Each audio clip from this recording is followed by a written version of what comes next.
मैं ग्राउंड पर any time झेलता हूं। होता क्या है, मैं एक मंच में गया था,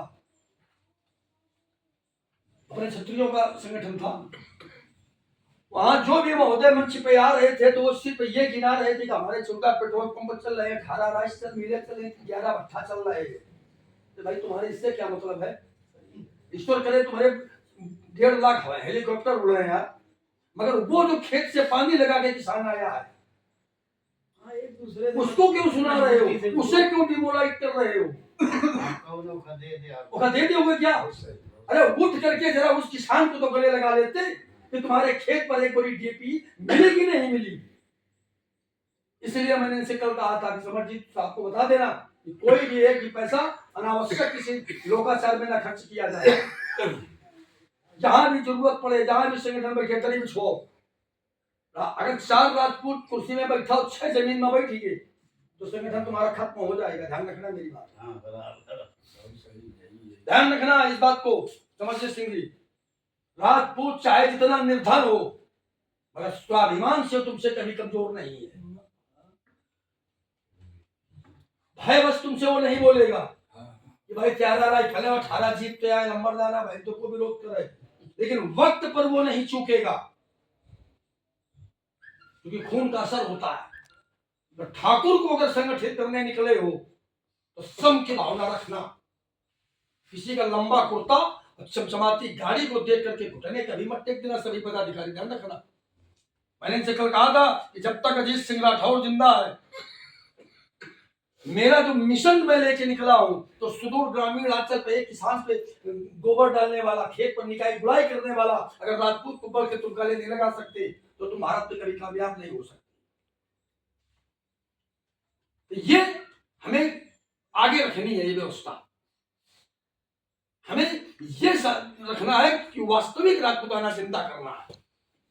अरे भाई, अगर तुम्हारे इस क्षेत्र के किसी परिवार की शादी हो रही है, किसी भी परिवार की, समरजीत सिंह के जब बेटे की शादी होगी तो जितने लोगों के निमंत्रण दे हैं वो तो आई नहीं है, कम से कम 200 आदमी है शादी जो कि निमंत्रण न दिन हुई है। वो कहा कि यार भैया का गलती हो गया, निमंत्रण का ही नहीं दिन वो जो जरूर इनके बताइए कारण कि समरजीत भाई अपने रजिस्टर में हमारो नाम लिख लेंगे नहीं, हम आए रहा परिवार बहुत बढ़ जाएगा, मगर वही किसान के दुआरे जाके तक कलेजा नहीं आवता कारण क्या वो गरीब ससुर खुद आया। अरे 25 आदमी मिलकर ओके द्वारे चले जाओ ना, और 1 रुपया नदी में हूं, सिर्फ 20 आदमी जाके ओके दरवाजे खोल बैठ जाओ, उतना कह दो हमारे वाला को नहीं बात, छाती चौड़ी हुई जाए ठाकुर की और जान लगा दी तुम्हारे खातिर, और जहां तुम बुला ले आओ जानो तो दवा लंगा हुआ नहीं जहाना उदल तभी बेंदुलाता पर बुरा ही आप दवा है वो ठाकुर तुम्हारे लिए कटी मरी, क्योंकि देश का जब तक जरूरत पड़ी है तो किसान गांव गरीब काम आओ है। अगर तुमका वास्तविक राजपूताना जिंदा करें है तो तुमका यह पद्धति पैदा करेगा पड़ी, तुमका गरीब किसान का उठाने का पड़ी, गरीब राजपूत का पकड़े का पड़ी, ओका सम्मान दे का पड़ी। अब कुर्ता अगर रंगबाज देखी हो तो भाई सोच गलत हुई।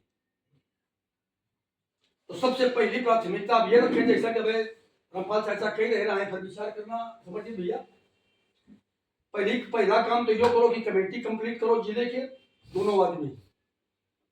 अब आप शुरू में बात करिए, आप लोग सबसे पहली प्राथमिकता है कि बड़े बुजुर्गों से बैठ के आपसी संवाद करके, भैया है जिला संरक्षक आपके, इनका भी कंटिन्यू संपर्क में रखो। आप दोनों लोग हो और भी जो लोग जैसे भैया है पश्चिम पूर्वा से, आपके पास भीतर गांव क्षेत्र, जो पश्चिम पूर्वा क्षेत्र है इधर साल गोपालपुर तक, इनसे बातचीत कर भैया धर्मपाल चाचा से लोग हमसे निकालो, पूरा तुम यह बेल्ट का बैलेंस बनाओ, और जितने अच्छे अच्छे का मतलब धन से नहीं जोड़े, समाज के प्रति जिनके जज्बा हुए जो है मारे क्या उनका लाभ निकाल के उनका अवसर दो। एक चीज हमारा अपना जो संकल्प है, अभी कल एक बिटिया से बाराबंकी से बात हो रही थी, आप उससे बात करना, मैंने उससे कहा था कि और कोई फोन नहीं करेगा आपको, हम देखेंगे। हाँ तैयार संचिता परिहार, हाँ तो उससे मैंने कहा था कि तुम्हारे पास और कोई फोन नहीं आएगा, सिर्फ प्रदेश महासचिव का फोन आएगा, वो आपसे बात करेंगे, तो आप उससे बात करना। उसने हमसे पूछा था कि दादा क्या हम तुम्हारे अपने इस परिवार पे आकर के स्वतंत्रता के साथ, पूरी निर्भीकता के साथ, क्या हम फतेहपुर बाराबंकी नहीं हो कैसी हुआ है? फतेहपुर उसकी तहसील है, बसरा उसका गांव है और जिला बाराबंकी है। तो उससे मैंने यही कहा था कि तुम पूरी स्वतंत्रता और निर्भीकता के साथ इस परिवार पर स्वच्छंद होकर के रहो। इस परिवार का एक मिशन है कि प्रतिभाशाली अगर राजपूत का बेटा और बेटी है तो खुले आसमान में पूरे पंख के साथ उसको उड़ने के अवसर दिए जाने चाहिए, तब प्रतिभाएं निकल के आगे आएंगी। तो हमें प्रतिभाओं को तलाशो, को मंडूक मत बनो कि नहीं वो राजीव गांधी आज उनके लड़के देश के प्रधानमंत्री बनिए, बाकी सारे देश कुमार गिर जाए ना। इससे इस परिधि से तुम्हें बाहर निकलना है। प्रतिभाएं अगर है किसी के अंदर तो उसे आगे लाओ ना। कल इसी राजपुताने से निकल करके हो सकता है कल वो भारत का नया कोई लीडर बने, उसे अवसर तो दो। ऐसा नहीं कि राजपुताना प्रतिभा से विहीन हो चुका है, ऐसा नहीं है, मगर हम उसे कुंठित करते हैं, दबाते हैं, अवसर नहीं देते। इधारू पर रखो। हाँ समझिए दिया, कुछ बात करूँ साथ में, मुझे बता दी ठीक है। अब आप दोनों लोगों का क्या काम है कि महोदय मंडल अध्यक्ष जी, हमें हमीरपुर से आपका जवाब कुछ होना चाहिए। हमीरपुर का जवाब ही दिया है हमें, आज से कोई हमीरपुर का जवाब हम आपसे नहीं चाहिए, आप दोगे हमीरपुर में क्या कर हो रहा है क्या नहीं हो रहा। आप हमें केवल मंडल, आपको बताया रहा है कि चित्रकूट, महोबा, हमीरपुर से आप हो, 4 जिला है आपके पास, वहां से आप आदमी निकालो, मंडल तैयार करो। अगर आपको अपने आप को खड़ा करना है तो आप मंडल तैयार करो। भैया हम तो ये चाहेंगे 4-5 लोगों की टीम बना दो और गांव-गांव जाके लोगों जोड़ो, सदस्यता अभियान। और दूसरा काम, कोई भी काम वो नहीं माना जाएगा जो इस पे हो रहा है। जिसको भी, जितने भी जिम्मेदार पदाधिकारी हैं उनकी ताकत का, बल का मूल्यांकन इस फार्म पे भी होगा। दिखाओ कहाँ है ये, इसी में सबको सदस्यता दिलानी पड़ेगी।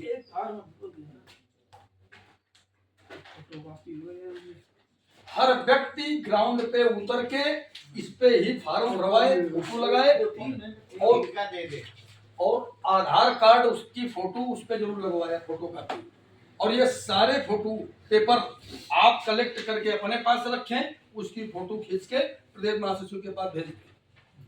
आप हर व्यक्ति जो ग्राउंड पे फार्म भरेगा सदस्यता अभियान पे, वो फार्म वो व्यक्ति अपने पास रखे। जैसे कि आप अभी हो, हमीरपुर को आप लीड कर रहे हो, जितना आपका हमीरपुर से फार्म आता है वो आप अपने पास कलेक्ट करके रखें, कोई फाइल बना ले या कोई ऐसी सेफ जगह रखें।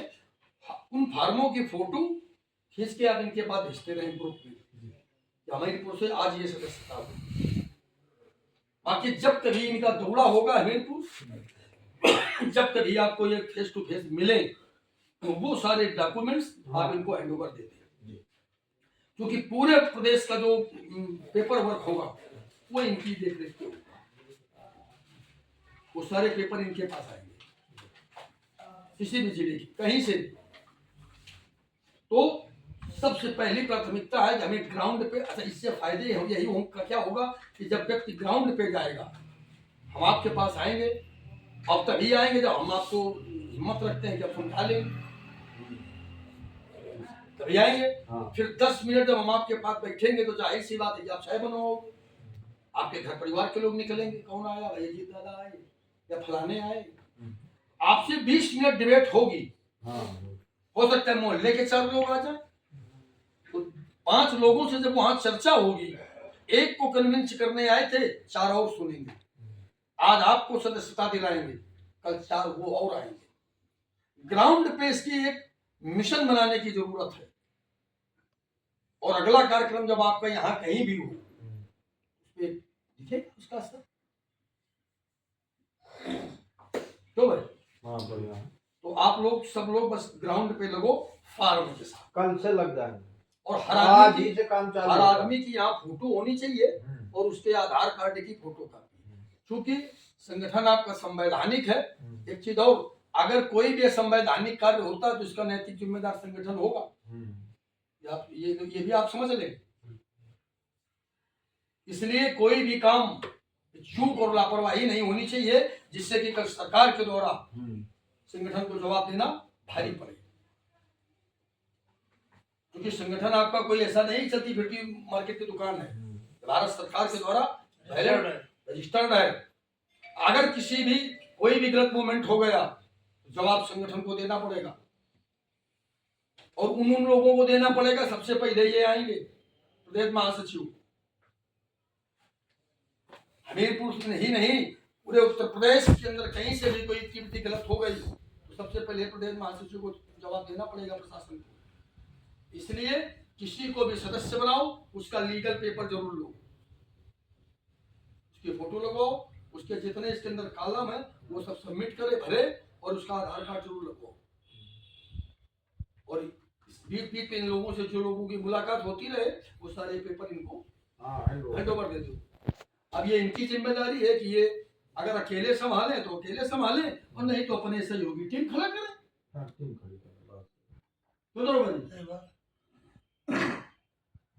अकेले संभाल सकते हैं प्रदेश तो अकेले संभालें, नहीं अकेले संभाल सकते हैं तो अपना सहयोगी तैयार करें। संगठन बनता है तो फिर में एक ही महासचिव लगता है, कई महासचिव बन जाते हैं। अच्छा समरजीत भाई आ जाओ। हाँ भाई चला जाएगा। सुबह के नौकरी के आना जाना